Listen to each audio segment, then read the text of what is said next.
In this work, we present a swarm of robots that is able to detect and represent salient features in images in a self-organized manner.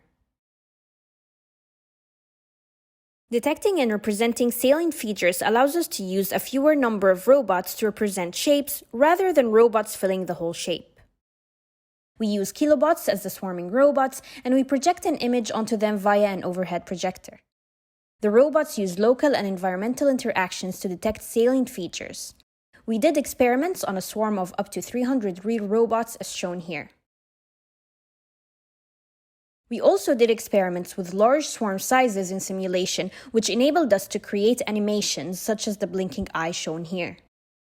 The robots sense the light color and communicate this information to their neighbors to detect salient features.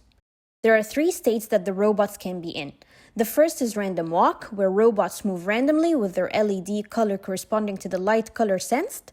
They stay in this state as long as their opinions match their neighbors' opinions.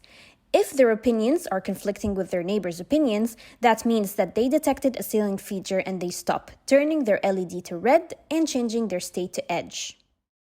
They then signal to their neighbors to aggregate around them, and neighbors that are close to them will stop, turning their LED to cyan and changing their state to border. In looking at the number of robots recruited as edge and border robots during simulation runs for a particular image projected and for different swarm sizes, we can see the number of robots recruited stops growing after a certain time in simulation. Also, we can see that the number stops growing even if the swarm size increases. For example, we can see that for a swarm of 200 and 300 robots, the number of recruited edge and border robots are almost similar. These numbers give us an idea of what swarm size to use that would be adequate for shape representation for particular shapes.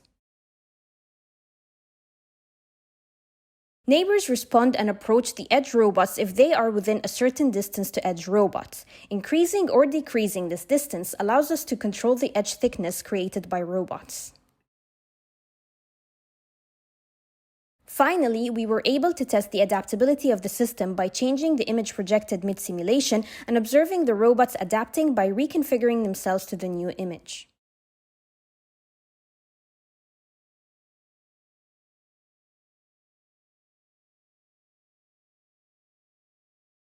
In summary, we've designed a new way for swarms to form shapes using fewer numbers of robots thanks to saliency detection.